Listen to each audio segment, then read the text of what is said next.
Hi, I'm Mitch Gallagher from Sweetwater. Today we're checking out the Empress Reverb pedal. Let's get started.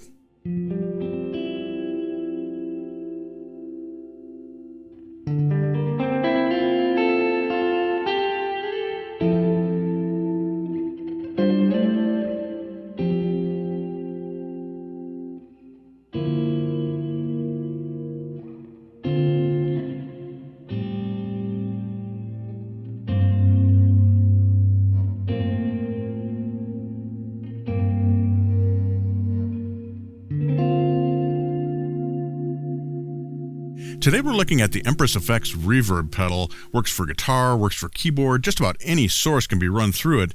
And the easiest description for this pedal is it does everything related to reverb. Whether you want natural sounds, whether you want ambiances, room sounds, whether you want washy textures, all sorts of special effects, they're all in this pedal. And you also have tons of extended control capability as well. Everything from expression pedals to MIDI to control voltage. We've got presets. We've got an SD card on board that can be used for updating the firmware. There's a looper on board. There's just so much built into this pedal. But the beautiful thing about it is it's actually very easy to use despite all that stuff that's going on under the hood. There are no menus, so you don't have to dive through any selections or anything to get things working. The controls you need for setting up your sounds are right on the front panel. Very easy to save and recall presets.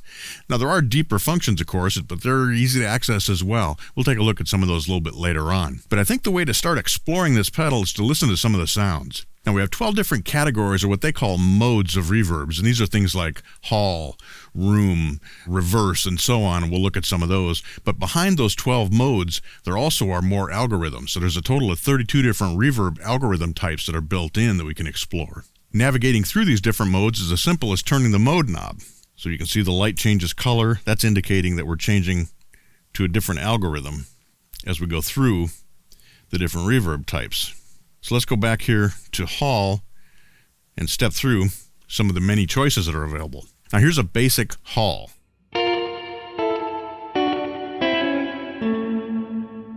Of course, we have decay time control.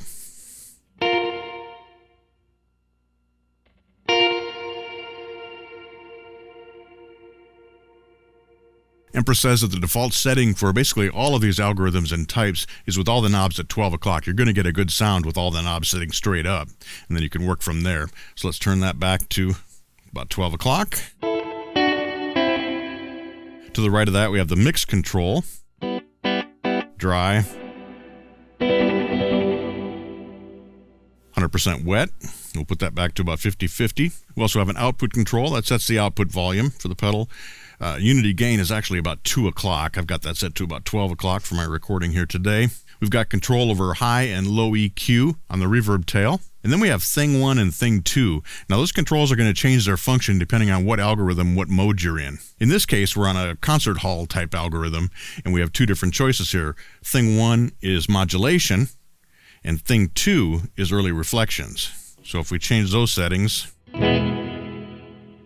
modulation off,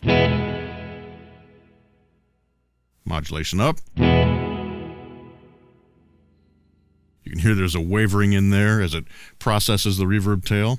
Early reflections are the bounces you'd get in a room that let you hear sort of an echoey kind of thing within the reverb tail. That's off. You can hear that little bit of rattling as those early reflections come in and out. So that's the very first mode in the first algorithm, which is concert hall. If we turn our control, the light turned green, and that moves us to our second algorithm, which is also under the hall category type, or mode, if you will. This one is modern hall, and in this case, thing 1 is a pre-delay, which sets how long between the initial attack and the actual onset of the reverb tail. And number 2 is also the early reflection control. So if we listen to that, pre-delay up, it's almost like adding a delay before the reverb hits.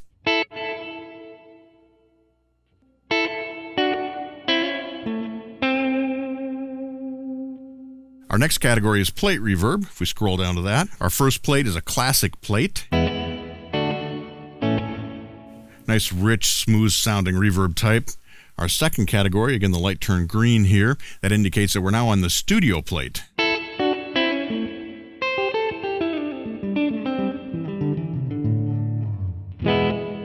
With With the plate, thing 1 is giving us our pre-delay time. Thing 2 is either the bright early reflections or the amount of early reflections that are being added in there. When we go to our third category, that's springs, and we actually have 3 of those algorithms loaded up here. There's bright spring, dark spring, and overdriven spring.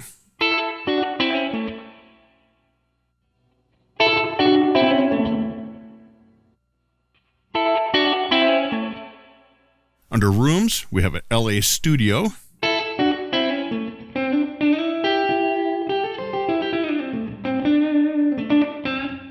Nice room tone that you can blend in there, and you have control over pre-delay as well as early reflection level. Next up we have sparkle. Now this is going to add an octave effect along with our reverb.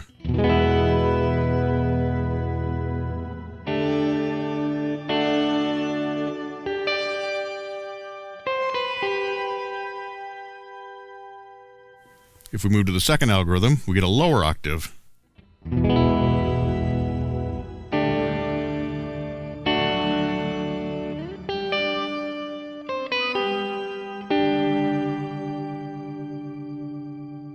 In this case, thing 1 and thing 2 give us control over the parameters for that sparkle or octave effect that's being added in. Our next reverb type is modulated, or modulation.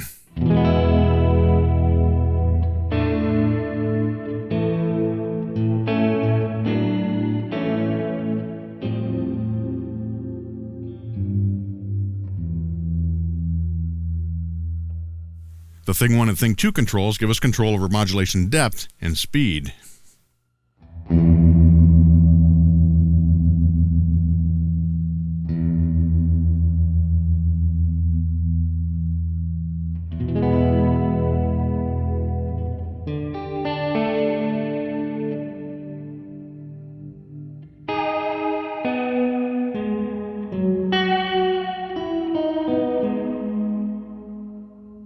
So that can give us everything from a really rich, wide reverb sound to almost a tremolo type of effect on the reverb tail. But that's not the only modulation algorithm we have here. Let's set these back to 12. Our second is a chorused reverb.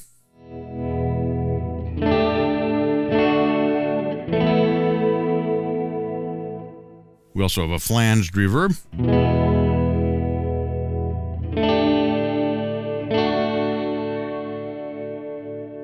And the last one actually is a tremolo reverb.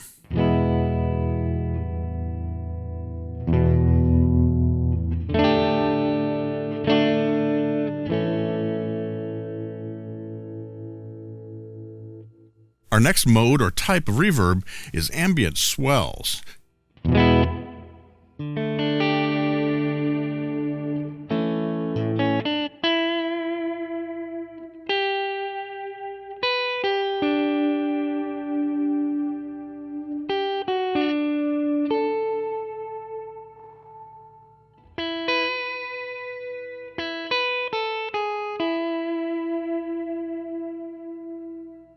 What this type of reverb does is eliminate the pick attack from the actual reverb tail. So we get the attack from the guitar, and then the reverb swells in behind it.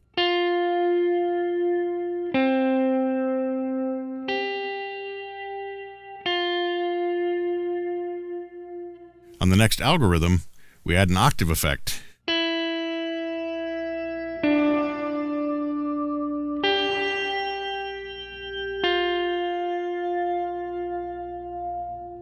Next up, we have a freeze setting. The select switch will actually freeze the sound for us.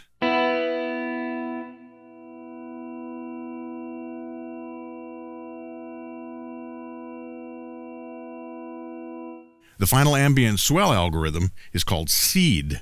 And in this case, the reverb tail sort of grows and sort of accumulates as it goes along.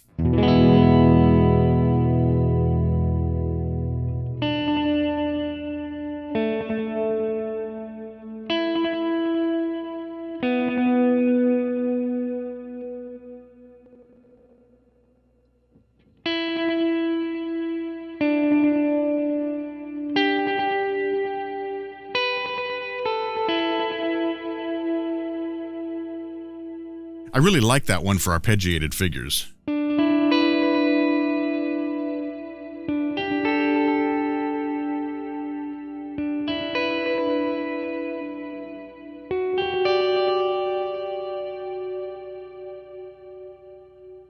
It's such a big, rich effect. I really enjoy that one. Under the next mode, we have 4 different types of delay plus reverb algorithms. So the first is called delay plus reverb. So we've got a delay in there.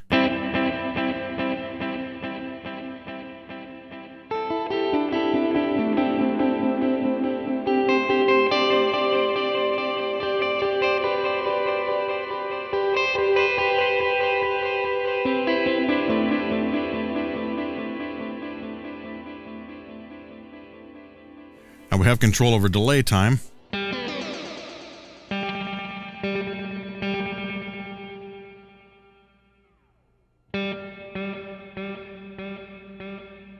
As well as feedback, which is the number of repeats.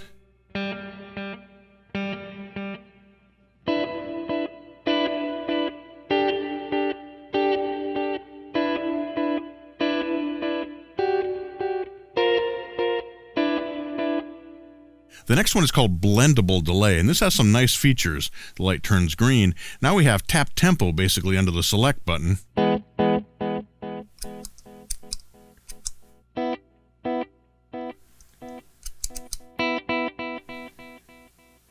Thing 1 sets the blend between delay and reverb.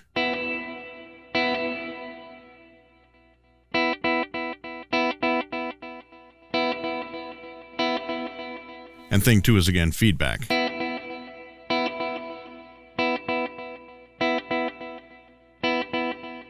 That's a really cool algorithm for creating ambient textures. The next one is called filtered plus feedback delay, and it offers some unique sound shaping capabilities.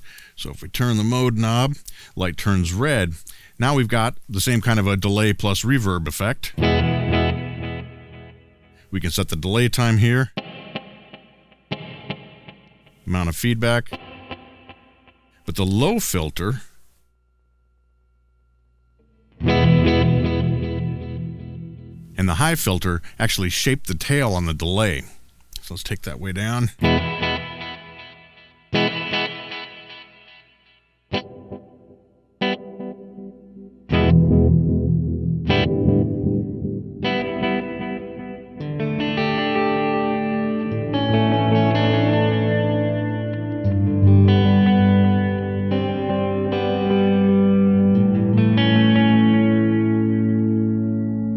Our final delay plus reverb algorithm is called skitter. Turn the knob, it goes yellow. Let's get these back to 12 o'clock.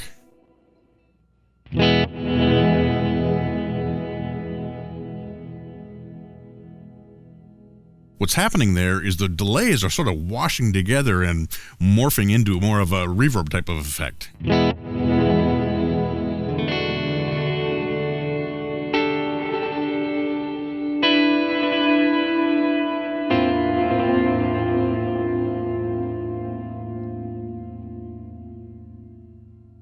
Reverse delays do exactly what you'd expect. Instead of the reverb tail fading away, it flips that around so the reverb actually swells in. If we scroll to the first algorithm, it's called reverse plus decay.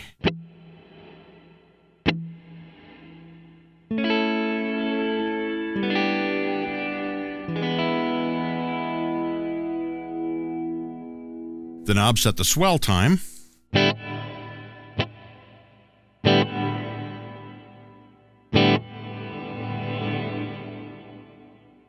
As well as the modulation.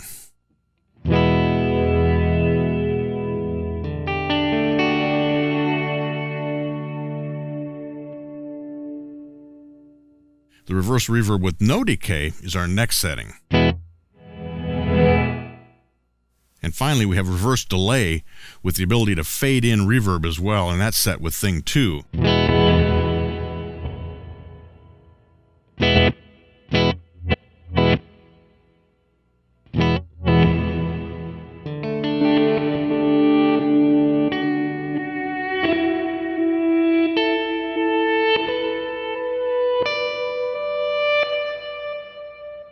With an algorithm like that, it's nice to set the mix control to 100% wet.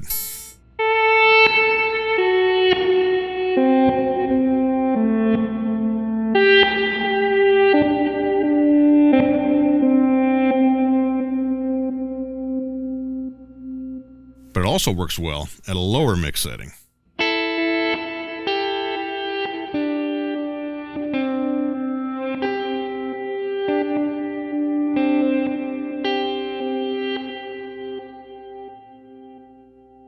we have two ghost algorithms. The first is called resonant.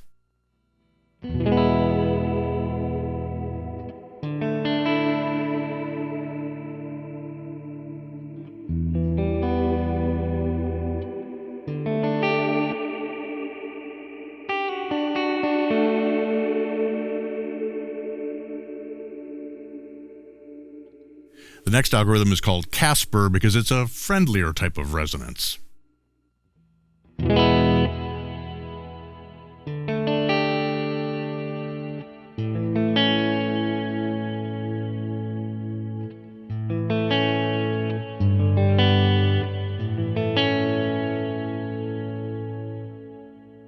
We have two lo-fi algorithms. The first is called 50s radio.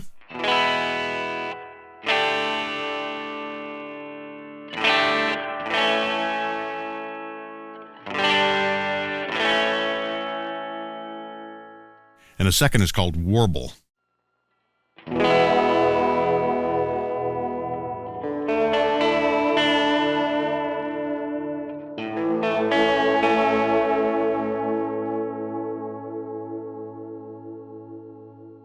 Our final reverb type is called beer, which, as you'd expect, are sort of those uncategorizable reverb types. The first algorithm is called glitch.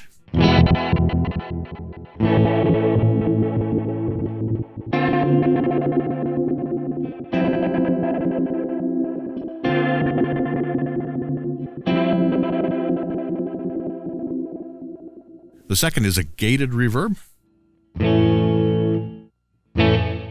So when you stop playing, the gate automatically shuts down the tail on the reverb.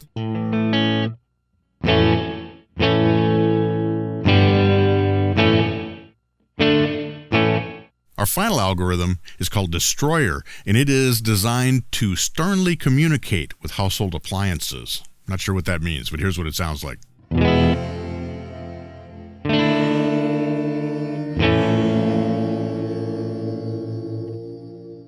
You have control over the weirdness using the two thing controls. Thing one is robot screams.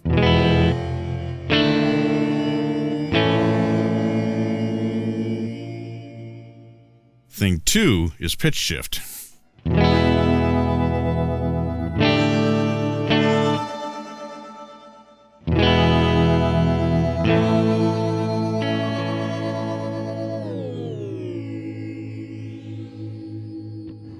Fun stuff going on there. Now that we've gone through some of the sounds, let's look at some of the additional features that are in the reverb pedal. First of all, we can have up to 35 presets, and there's two ways you can organize those. You can step through them in banks of 3, or you can scroll through them one after another. Scrolling through them is as easy as hitting the scroll button. You can see the lights show you what preset you're on, as well as what mode you're in with the reverb types. When you find one you want to load, hit the select button, and that becomes active.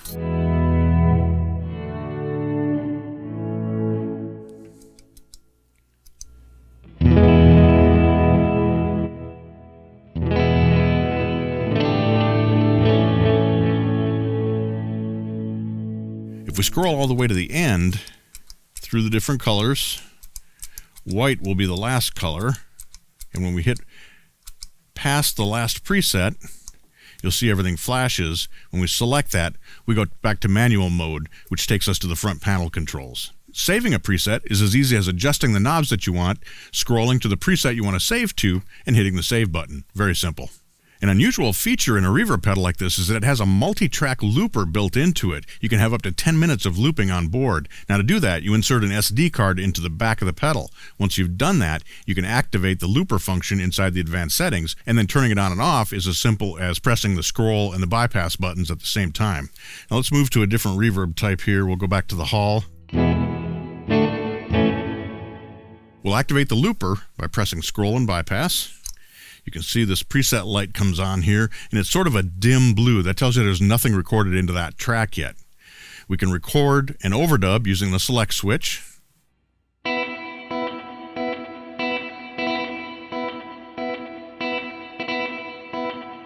Play and stop is with the bypass switch. You can see the color changed here. It's aqua now, meaning that there's something loaded there, but nothing's playing back. When we play, it'll turn green. Now we can move to the next track by hitting select and scroll at the same time. Blue means we have an empty track here, and now we can overdub into that, and so on. Now, a really cool feature is you can choose to position the looper either before or after the reverb effect. This is very useful if you're going to overdub on top of it or play along with the loop. So if you have the looper after the reverb, reverb won't be applied to what's playing in the loop. It'll only be applied to what you play live. If you have the looper in front of the reverb, everything that the looper plays will go through the reverb. You'll hear that ambience. When you play live, you'll also hear that ambience. So two different ways you can use it there that are very useful. When you're ready to exit the looper function, just hold scroll and bypass again. The light goes out, and you're back to normal operation with the pedal. We have stereo inputs and outputs on the reverb, and this allows for a number of different routing options. We could go mono in, mono out, mono in, stereo out, stereo in, stereo out. There's even a mode where you can use mono in, mono out, and the additional 2 jacks as a hardware insert for putting other effects into the signal path. An important feature for live performance is the control port. Now, this port allows you to connect up an expression pedal, and you can control basically any parameter inside the pedal using an expression pedal. You could also route control voltage from 0 to 5 volts into that port and control it that way. It'll accept a MIDI input, and you can basically control any feature, any function, any parameter using MIDI through that port. You could also connect a tap tempo switch in there. In some cases, that'll actually be a tap tempo when you've got delay. In other cases, it can duplicate what the select switch is doing, and so on. Now, there are advanced features that are available as well. These are basically set them and forget them type features, so you'll set them up once and you may never change them again, but they're easy to access. To access advanced configuration, hold down, select and bypass, and press the save switch. The lights flash yellow twice, and now you're ready to make those changes. Now, the cool thing here is that we can tell what we're doing based on which mode is illuminated and which preset lights are lit. So, for example, under Hall, when we're in advanced configuration, we're actually setting up bypass. So right now, we're set in true bypass. There's no trails. If I bypass the pedal, the reverb stops. If we turn the decay knob, it'll click over, and now we're actually in buffered bypass, but with a transformer on the output, and this prevents hum and noise issues if you're running in stereo to 2 different amplifiers. Very cool feature. We can also set this to regular buffered bypass. So we have 3 options there: true bypass with no trails, buffered with trails, buffered with a transformer to prevent hum and ground loops, but that also has trails available as well. Now, a feature here is even though we've got true bypass or buffered bypass as options, the dry signal always goes straight through in the analog domain with the reverb pedal. So the dry signal is not converted to digital. It actually stays analog all the way through, and then it's split off and fed through the reverb where it's converted to digital and processed. That's a very nice feature. And the blending is done using VCAs. This allows for noise-free operation and very accurate blending of the wet and the dry signal, even though one's digital and one is analog. As we step through the different modes, we're accessing different settings. Under plate, we're actually setting up that control port for expression pedal, for MIDI, whatever we might be doing. Under spring, we're setting up a pad, so if we're running really hot signals in, we can pad those down so we don't overload the pedal. Other settings here include being able to set up the preset system, whether you want banking or scrolling. We can do things like engage the looper function. You can choose whether the looper is before or after the reverb effect, and so on. So there's a lot of settings you can make there. Again, those are generally set them and forget them type settings. You'll do it once. When you're done, hit select and bypass. The lights flash, the pedal reboots itself, and you're good to go. So that's a quick tour of a lot of the things that the reverb pedal can do, but there's even more under the hood. There are so many creative options for making great sounding reverbs, working with that looper, setting things up exactly the way you want to operate it, all those control options, and the specs are astounding as well. I mentioned that we've got analog drive-through that gives us incredibly wide frequency range. We've got very good dynamic response and so on with this pedal. It's really built to be a state-of-the-art reverb processor for guitar, keyboards, and any other sources as well. I hope you've enjoyed this look at the reverb pedal from Empress Effects. Man, it's super powerful and it's so fun to play with. I really want you to check this one out. I think you're going to find that you really need to have one in your guitar, keyboard, or studio rig. Thanks for joining me today. I'm Mitch Gallagher from Sweetwater.